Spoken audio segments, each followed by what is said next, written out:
This video is a memory aid for the elements of parricide under Article 246 of the Revised Penal Code. Take note that parricide is a crime against persons under Title 8 of the Revised Penal Code. Let's proceed. What are the elements of parricide? 1. That a person is killed. 2. That the deceased is killed by the accused. 3.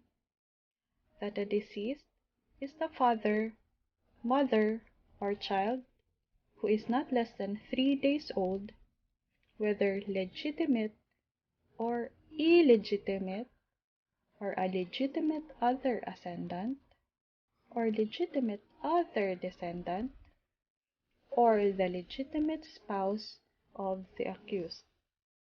As you can see, elements number 1 and 2 are easy to remember. For the third element, we'll make it easier for you to remember. Let's try to recall. The first element is that a person is killed. When a person is killed, there is a deceased person. Let's carry on the word deceased to the second element. So the second element, that the deceased is killed by who? By the accused. Element number 2, that the deceased is killed by the accused. Let's proceed to the third element. Take note that the third element describes the relationship of the accused to the victim. Relationship is an essential element of the crime parricide. Again, relationship is an essential element of parricide. In here, I subdivided the victims into 2 sets. The first set is they can be legitimate or illegitimate, and the victim can be the father, the mother, or the child of the accused. Again, the victim can be the father, the mother, or the child, legitimate or illegitimate. Take note that the child must not be less than 3 days old, because if the victim is a child who is less than 3 days old,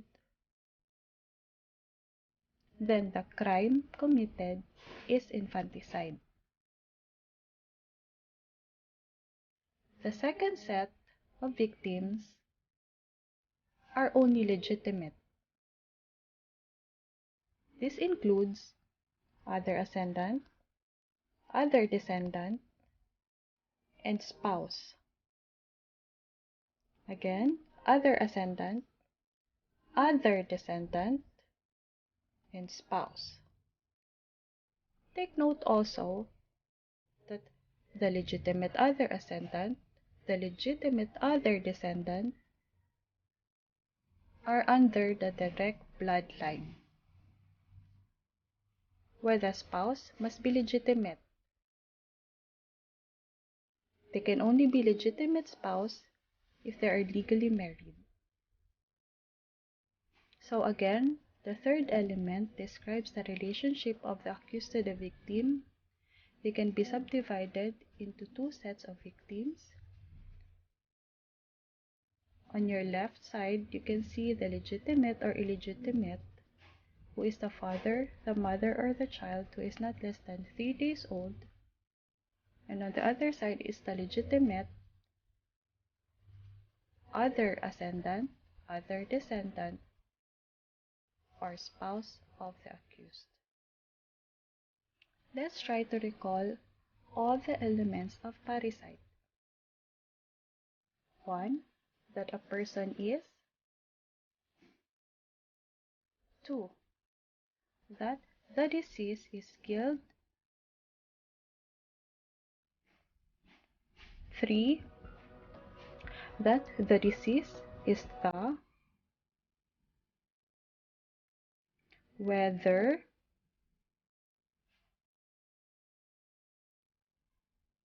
or a